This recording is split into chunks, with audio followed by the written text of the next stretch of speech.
Hey guys, what's up? This is Bry. Happiest of Sunday mornings to you. I had a date night last night. What's up, wifey? What's up, everyone? We got our first night out, other than the night I spent in the hospital when I broke my arm, together, 8 years with our kids. We spent every night with them, which is actually very, very sweet. And it has been very nice to say thank you to Nama, give us a night out. So we are sitting here in a hotel room in downtown Austin. And it's funny because I sit here and I'm like, you know what? Austin's amazing. And I think it's the next great American city. Like it's just blowing up. The number of cranes out here is crazy. And we picked this hotel room for curious souls. Lots to discuss there in terms of why Austin is so amazing, why we came out here. You know, Ryan Holiday's out here, Tim Ferriss is out here, Joe Rogan's coming out here. You can kind of feel the energy for a range of reasons why Austin is so cool. Longer chat, separate time. But we chose this room because we're professional optimizers, and I should start today. I brought the diploma. I'm recommitting. Doesn't matter where I am. I'm recommitting. Today is the day. Day 6 of Optimize Coach Class 3. You can still join us for another 9 days. Day 3? No.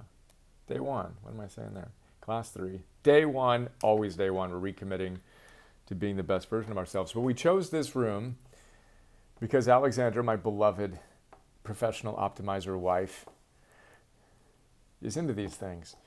So anyway, Pure Room, check it out. It's actually pretty cool. I'm not a big fan of hotel rooms, frankly, or traveling in general. I like my routines, etc. And I also like the purity of our house. But to be able to go on the road and find a hotel room that's awesome. Check it out, pureroom.com. Thank you, people behind Pure Room, for making our room pure. The more of us that do this kind of thing, the more standardized it's going to become. Fun fact, forgot my tape. I taped my mouth. Is that you laughing in the background? I got the peanut gallery back there laughing. I tape my mouth every single night. Literally, I have not missed a night in years. So last night I go through my little toiletry thing, right? And I'm like, oh my God, I forgot my tape. And Alexander's like, no way, I thought you were going to pack it. I'm like, no, I think we rated it the other day, whatever. She had the brilliant idea of using Band-Aids. Somebody called down. Originally I tried gauze and masking tape, and they gave me this huge construction tape thing that didn't stick to my face. So that's like me. Went with the Band-Aids, crisscross, applesauce. Worked perfectly. You used one and it worked? That's like us. We're breathing. Date night with Band-Aids over our mouths. Yeah. Then we've got the stats. There's my password if you ever get my iPod. It's Optimus. What is it? OPTM. What is that? I don't even know what it is. OPT. Optimus 1. Yeah, Optimus 1. So readiness is solid, 89 today. Sleep was excellent last night, 89. Now I told you I'd run an experiment yesterday. I ate late the last 2 days. So yesterday I said I would eat by 2 p.m., which I did. I actually ate at 1:30 my last meal. My resting heart rate went down from 45, which is quite high for me, to 43, which is not as low as it typically gets. But we're in a hotel. There's a lot of research actually on how your sleep is affected negatively being in a hotel. Part of your brain remains a little bit awake in the new environment that's novel, etc. So I think that probably impacted it a little bit. And we might have had a date night. So we had a good night. Very sweet, huh? Yeah. Yeah, it was. Heart rate variability, 78, we'll take it. What else is interesting here? Heart rate variability spiked at 153, which is awesome. Sleep was solid. That's the most efficient sleep night I've had in a long time. And I laughed when I got up and talked to Alexandra about it. We sleep in a family bed, right? So it's Eleanor, Alexandra, Emerson, and me. And I absolutely love it. I wish I had done it all 8 years. I've only been doing it for the last 3 months, 4 months, 5 months maybe now. But I get a lot of knees to the back from a little 8-year-old, which I love. So last night I'm like, what?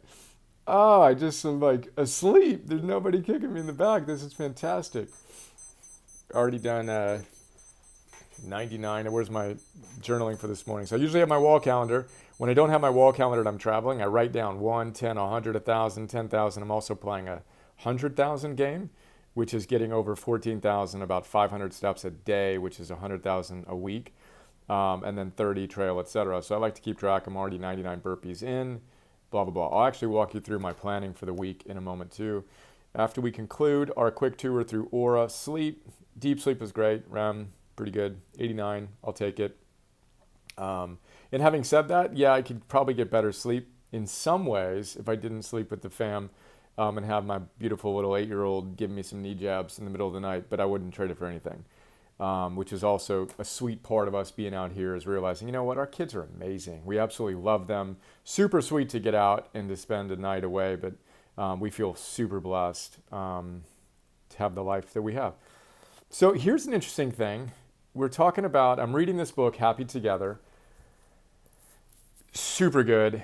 If you're in a relationship, want to be in a relationship, this is the book. Ancient Wisdom, Modern Science, Practical Tools on How to Be Happy Together. And really, I playfully say in the note I'm creating, it should be flourish together. They redefine what it is. I redefine in the note what it is to be a soulmate. You know, they challenge a lot of the pop culture ideas of hedonic happiness and go to the eudaimonic side. It's actually astonishing the parallels between their wisdom and what we talk about. And I haven't had a book that I could point to as a, hey, read this book. This is it. So anyway, absolutely love that. So we've been thinking about how we increase our intimacy, and there's a lot of different things we can do. We've been playing around with different things, but basically the ABCs, and I'll be unpacking this, and Alexandra will probably join us for some plus ones with me, and she's also produced a couple dozen plus ones on her own already. We're probably going to launch those as weekend additions to the plus ones. Really excited about that. Her sharing some of her wisdom and kind of her take on same ideas, but through her more feminine kind of goddess-esque energy, which is slightly different than mine. A little intense. Tender on the masculine side, wouldn't you say? We're the perfect balance. You're a nice balance. So anyway, we want to increase just our intimacy, but not just physical intimacy, but just the amount of time that we have with one another. And not in a, hey, once a month we're going to go do whatever, which is also important, but daily. How do we create micro moments throughout the day, but then also like particular times when we are just together, etc. We homeschool before COVID, and just we spend a lot of time, we work from home together, but we don't spend a lot of time together, just the two of us. So anyway, the ABCs of behavior design, according to BJ Fogg, say anchor your new behavior and then celebrate it. So you anchor to something you already do. So after my shutdown complete ritual, which is about 6 p.m. until the time changes, then it will shift to 5 p.m., then Alexandra and I will go for a walk. A simple little behavior. And we played around with a bunch of different things we could do, and we'll continue to experiment with it, but we'll do one loop around our property, right? The kids will be able to hang out with our favorite neighbor, Mr. Rogers, boom. And it's, 10, 15 minute investment in one another that will allow us to have that deeper levels of intimacy. And again, simple stuff. And then once a week, we'll find the opportunity to make sure we're able to be physically intimate with one another, have a babysitter come over, and engage in a healthy kind of romance on that side of things. But how do we bake it in on a daily basis? Anchor. After this, then I will do this. And the other thing I came up with this morning, where did I put that? It was really good. Oh, yeah. I got tears in my eyes when I said this to Alexandra, of starting that part of our day by saying, you are the most important person in my life. I love you, and I celebrate you. Babe, you're the most important person in my life. I love you, and I celebrate you. Thanks, man. Oh, yeah. So anyway, that's how we're planning to spend the time together. ABCs of intimacy. Think about your relationships.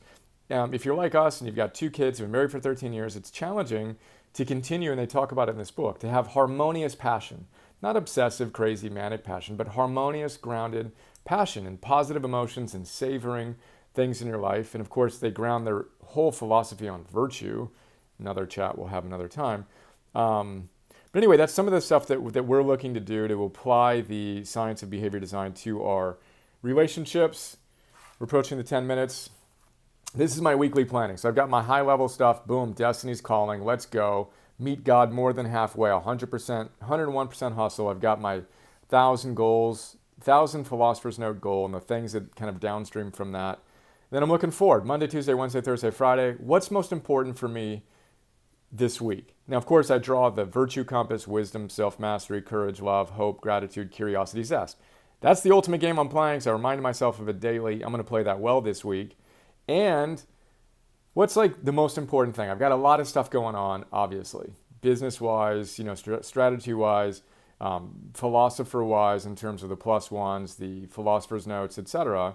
But I'm having fun, kind of creating a constraint where James Pawelski, who's the founder of the Masters of Applied Positive Psychology program at the University of Pennsylvania, he co-founded it with Martin Seligman. He has a interview series, podcast kind of thing with Larry King. So Larry and James are interviewing me on Thursday evening. So I'm excited about that. It's going to be fun. And I'm going to have my philosopher's note done on this book and the PNTV done on this book and a philosopher's note on Larry King's book on connecting with people and the TV done by the end of day Tuesday. So I can share it with them and say, hey guys, here you go. Let's check it out. So that's a fun little goal for me that creates a constraint. So I'm going to focus Monday and Tuesday, deep work style, on that. Then I'm going to shift to plus ones, and then I'm going to do the interview, then I'm going to go from there. But that's kind of the high level way I'm looking at my week and what I do on a consistent basis. And then I soul force it. Energy, I'm going to get that dialed in.